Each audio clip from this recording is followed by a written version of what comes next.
মুরব্বীরা কি বলতেছে, মুরব্বী হক কথা বললেও চিন্তা করে হুজুর মনে হয় এখন থামতে বলতেছে, মানে হুজুর মনে হয় দালালি শুরু করছে, এক সমস্যা। আবার হুজুর যদি একটু কড়া কথা বলে তাহলে অন্যরা বলে এই হুজুরটা উস্কানি দিয়া যুবকদেরকে বিপদে ফেলতেছে। এ আজব হালত, এ আজব হালত কেন? এই মিসআন্ডারস্ট্যান্ডিং কেন? এই গ্যাপ কেন? এই গ্যাপের একটাই কারণ, আমাদের প্ল্যান নাই। আমি মনে করি ওরা যেমন 10-15 বছর দেখেন সফলতা এমনি এমনি আসে না, সফলতা কেউ ডাউনলোড করে দিয়ে যায় না। সফলতা বাড়িতে বসে থাকলে ইসলাম এবং মুসলিমদের বিজয় চলে আসবে না। আপনি ভাববেন আগামী 5 বছর পরে এই দেশের রাষ্ট্রধর্ম ইসলাম হয়ে যাবে, কোরআন সুন্নাহ হয়ে যাবে, এটা মামুর বাড়ির আবদান না। এটার জন্য ত্যাগ করা লাগবে, ত্যাগ স্বীকার করা লাগবে, আবার ত্যাগ করার প্ল্যান লাগবে। নামলাম মায়ের খাইলাম, আবার নামলাম আবার মায়ের খাইলাম, আবার নামলাম আবার মায়ের খাইলাম, হাই হাই মায়ের যেন খেয়েই গেলাম। একদিন আমি দারুল হাদিসের ক্লাসের মধ্যে আমার উস্তাদকে বাড়ি দাঁড়ায় প্রশ্ন করে ফেলছিলাম, হুজুর আমরা আর কত মায়ের খেয়ে যাব? ইস্যুটা যদিও ভিন্ন তাবলিগি ইস্যু ছিল।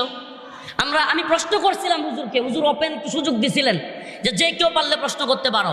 আমি বলছিলাম হুজুর 10টা মাদ্রাসার ছাত্র এয়ারপোর্টে টঙ্গিতে আশপাশে যেই পরিমাণ কবি মাদ্রাসা আছে, আমরা যদি যাইতাম তাহলে তো একটা ছাত্র ভাই মার খাইতো না। এই অবস্থা কেন আমাদের হয়? হুজুর আমরা কেন মাইরটা খাইলাম? আসল হালত কি? আসল হালত হলো, সমালোচনা করতেছি না, সমালোচনা নয়, পরিস্থিতি এবং বাস্তবতাকে মাইনা নেওয়াই হলো জ্ঞানীদের কাজ। বাস্তবতাকে অস্বীকার করার সুযোগ নাই, আমাদেরকে আগে বাস্তবতা মানতে হবে, স্বীকার করতে হবে। আমি গত হেফাজতের মিটিংয়ে যতটুকু সুযোগ পেয়েছিলাম আমি একটা কথা খুব ভালোভাবে ফোকাস করার চেষ্টা করেছিলাম। দেখেন, এই নামায় ফেলবো, সেই নামায় ফেলবো, নির্বাচন বন্ধ করে ফেলবো, এগুলো বলতে চাইছিলাম, সবটা বলি নাই, জাস্ট ইশারা দিছি যে এগুলো বলে খামোখা লাভ নাই। আমাদের আগে নিজেদেরকে জাতির সামনে, জাতি যেন আমাদেরকে আগের মতো বিশ্বাস করে, সেই বিশ্বাসটা আগে ফিরে আনতে হবে। বাস্তবতা খুবই ভয়াবহ, বাস্তবতা খুবই ভয়াবহ। এখন আমাদের অনেককে নিয়ে হাসে মানুষ, হাসে, আমাদের কথার কোনো ভ্যালু নাই। এক সময় আমি দেখেছি, ওয়াল্লাহি এক সময় আমি দেখেছি হেফাজতের একটা বিবৃতিতে এই কাজ হইতো, এখন চিল্লা চিল্লা আন্দোলন দিয়ে ওইটা হয় না, কোনো কিছু দেওয়া হয় না, একটা বিবৃতি জাস্ট।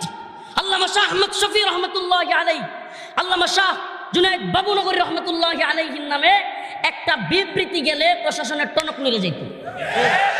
আমার এখনো খেয়াল আছে, নেত্রকোনায় বিভিন্ন যাত্রা, বিভিন্ন কিছু হেফাজতের আঞ্চলিক বিবৃতির কারণে যাত্রা বন্ধ হয়ে যেত। বন্ডদের আখড়াগুলো, বন্ডদের বিভিন্ন ধরনের সমাবেশগুলো একটা বিবৃতির কারণে বন্ধ হয়ে যেত। অথচ হালত কি? আমরা মনে হয় এইটাই না নামায়া ফেলি বলতেছি, এরা শুনেই না, হাসে, হাসে। কষ্টে বলতেছি কথাগুলো, কষ্টে। বিবাড়িয়ার, শহীদ বাড়িয়ার মুসলমান, একটা কথা বলি, যেসব মুরব্বীরা আমাদের দালাল না, যেসব মুরব্বীরা চাটুকান না, ইখলাসের সাথে কাজ করেন, তাদের কথা মতো চলবেন। আপনাদের প্রতি, যুবক ভাইদের প্রতি দয়া করে একটা বিনীত অনুরোধ, বিনীত অনুরোধ। আমাদের আবেগ আছে, আমাদের জজবা আছে, আমাদের ইমানি হালত আছে, কিন্তু আমরা যেমনে তেমনে সেগুলোকে খরচ করব না। আমরা আর মার খেতে চাই না, রাজি আছেন তো ইনশাআল্লাহ? আমরা আর এইভাবে মার খেতে চাই না। আমাদের দ্বীনের জন্য প্ল্যান করা লাগবে, আমাদের কার্যক্রম প্ল্যানওয়ারি হতে হবে। আজ আমাদের সামনে ট্রান্সজেন্ডার ইস্যু, কাল ডারউইনের মতবাদ, আগামীকাল বুরকা নিয়ে আলোচনা, পরশু দেখেন, এগুলো এদের প্ল্যান করা। সোজা বলি, এগুলো এদের প্ল্যান করা। আমাদেরকে কখন কোনটা দিয়ে ওরা ব্যস্ত রাখবে, বাস, জাস্ট এটা। আমাদের কখন কোনটা দিয়ে কি করবে, ব্যস্ত রাখবে। এটা সিস্টেমটা কি? এক দলকে এদিকে ব্যস্ত রাখবে, আরেক দলকে লেলায় দিবে যে এদেরকে দালাল বলো, এদেরকে বাটপার বলো, এদেরকে খারাপ বলো, ভণ্ড বলো। এক দলকে এদিকে লাগাই দিয়ে আরেক দলকে ওইদিকে লাগাই দিয়া একটা ডিভাইডেড রোল প্লে করে, ডিভাইডেড রোল প্লে করে। এটা কি? এটা হলো তাদের একটা মতাদর্শ, ভাগ করো, শাসন করো, উম্মার মধ্যে ফাটল ধরাও, আরামসে শাসন করো। প্রিয় হাজিরিন, যে জন্য কথাটা বলতেছিলাম, আজকে ট্রান্সজেন্ডার ইস্যু সামনে আসছে। আল্লাহ বলতেছেন আমাদেরকে সৃষ্টির রহস্য, আল্লাহ বলতেছেন কেন সৃষ্টি করা হয়েছে, আল্লাহ পাকের কাছে সম্মানিত হওয়ার মাপকাঠি কি, সব আল্লাহ পাক বলে দিয়েছেন। ইন্না আক্রামাকুম ইনদাল্লাহি আতকাকুম, আতকাকুম। আল্লাহ বলেন ইয়া আইয়ুহান নাস ইন্না খলাকনাকুম মিন যাকারিন ওয়া উনসা ওয়াজআলনাকুম শুউবান ওয়া ক্বাবাইলা লিতাআরাফু ইন্না আকরামাকুম ইনদাল্লাহি আতকাকুম। আল্লাহ বলেন তোমাদেরকে বিভিন্ন দলে বিভিন্ন গোত্রে সৃষ্টি করা হয়েছে, কিন্তু আমি আল্লাহর কাছে কে কালো, কে সুন্দর, কে মোটা, কে চিকন, কে লম্বা, কে বেটে, এগুলো আমি আল্লাহর কাছে সম্মানিত হওয়ার মাপকাঠি না। আমি আল্লাহর কাছে সম্মানিত তারাই, ইন্না আকরামাকুম ইনদাল্লাহি আতকাকুম, যারা আমি আল্লাহকে বেশি ভয় করে তারাই আমার কাছে সম্মানিত। তাহলে ভয় করতে হবে কাকে? প্রশংসা করতে হবে কার?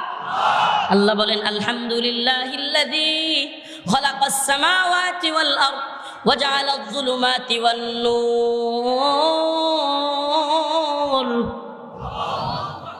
সমস্ত প্রশংসা হবে সেই আল্লাহর, আল্লাযী খালাকাস সামাওয়াতি ওয়াল আরদ, যিনি আসমান এবং জমিন সৃষ্টি করেছেন। এই আসমান এবং জমিনের মালিক কে? আর জোরে বলেন কে? আসমান এবং জমিনের মালিক তো আল্লাহ। এবং আল্লাহ বলে দিয়েছেন আন্নাল আরদা ওয়ারিসুহা ইবাদিয়াস সালিহুন, আমি আসমান এবং জমিনের মালিক, কিন্তু আমার এই মালিকানা আমি কাদের কাছে ওয়ারিস হিসেবে পাঠালাম, পেশ করলাম? আল্লাহ বলেন আন্নাল আরদা ওয়ারিসুহা ইবাদিয়াস সালিহুন, আমার সালেহ বান্দারা হলো এই জমিনের আমার পক্ষ থেকে ওয়ারিস। সুবহানাল্লাহ। সালেহ বান্দারা, নেককার বান্দারা আমার পক্ষ থেকে ওয়ারিস। নেককার বান্দারা এই জমিনের মালিকানা আমি দিয়ে দিলাম। এখন এই জমিনে থাকতে হলে আল্লাহর ইবাদত করেই থাকতে হবে। ইসলামে এর বাহিরে দুইটা সূরত আছে, এক আল্লাহকে মানো, আল্লাহর ইবাদত করো, আর নতবা জিজিয়া দাও, জিজিয়া দাও। আর যদি জিজিয়াও না দাও, মুসলিমও না হও, তবে তৃতীয় সূরত কি? তৃতীয় সূরত হলো মুসলিমদের বিরুদ্ধে যুদ্ধ হবে। আজ আমরা মায়ের খাইতে খাইতে আমাদের অবস্থা এতই নাজুক যে আমাদের প্রশংসা আল্লাহর জন্য হয় না, আল্লাহর জন্য প্রশংসা না হয়ে গায়রুল্লাহর জন্য হয়ে গেছে। অবস্থা এমন, আজ আল্লাহ মাফ করুক, আলেম নামদারি ব্যক্তিদের মুখ থেকেও মঞ্চগুলোতে, ওয়াজের মঞ্চগুলোতে ফাসিক জালেম তাগুতদের প্রশংসার অভাব নেই। এমন পর্যায়ে গেছে পরিস্থিতি, আমার তো মাঝে মাঝে ভয় হয়, বিভিন্ন জায়গায় প্রোগ্রামে গেলে এই মনে হয় আল্লাহর গজব আয়া বলল। ফাসিকের প্রশংসা করা হলে আল্লাহর আরশ কাঁপে, আর জালেম তাগুতের প্রশংসা করলে কি অবস্থাটা হইতে পারে? কত সিরিয়াস অবস্থা। প্রশংসা হবে কার? জোরে বলে না, প্রশংসা হবে কার? প্রশংসা হবে একমাত্র আল্লাহর। আলহামদুলিল্লাহ, সবাই বলেন আলহামদুলিল্লাহ। সমস্ত প্রশংসা হবে কার? আল্লাহ পাক বলেন আল্লাহর প্রশংসা করা লাগবে, আল্লাহর জয়গান গাওয়া লাগবে। এক আল্লাহকে যদি আল্লাহ মেনে অন্তরের মধ্যে প্রশান্তি আসে, তবে ঈমানের হালতের পরিপূর্ণতা আসবে।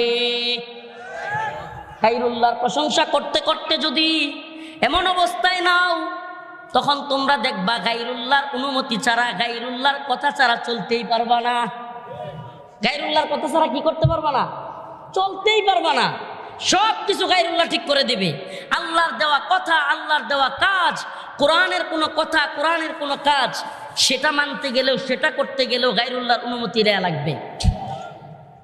অতএব এই অবস্থা এক দুই দিনে হয় নাই।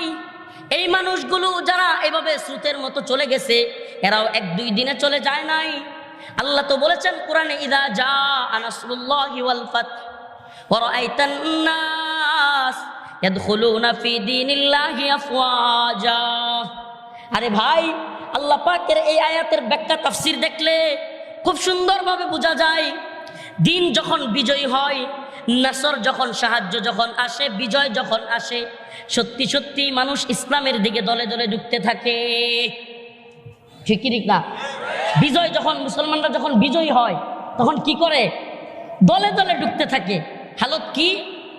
আপনি কি রাসূলুল্লাহ সাল্লাল্লাহু আলাইহি সাল্লামের চাইতেও বড় দাওয়াত দেওয়ার লোক হয়ে গেছেন? আমার রসুলের চাইতে। আল্লাহ তো বলেছেন লাআল্লাকা বাখিউন নাফসাকা আল্লা ইয়াকুনু মুমিনিন, এরা মুমিন হবে না, এই জন্য কি আপনি নিজেকে ধ্বংস করে ফেলবেন? যেখানে আল্লাহ বলতেছেন রসুলের দরদ কি এমন পর্যায়ে ছিল যে আল্লাহ রসুল নিজেকে দাওয়াত এমন ভাবে মানুষকে দিতেন যে মনে হয় নিজেকে ধ্বংস করে ফেলবে। আল্লাহ বলতেছেন, তো আমার রসুলের চাইতে বড় দাওয়াত দেওয়া, বড় হিকমা, বড় প্রজ্ঞাবান, বড় কি বলে উদউ ইলা সাবিলি রাব্বিকা বিল হিকমা ওয়াল মাউইযাতিল হাসানা, এগুলোকে আমরা কেউ রসুলের চাইতে বেশি পারবো?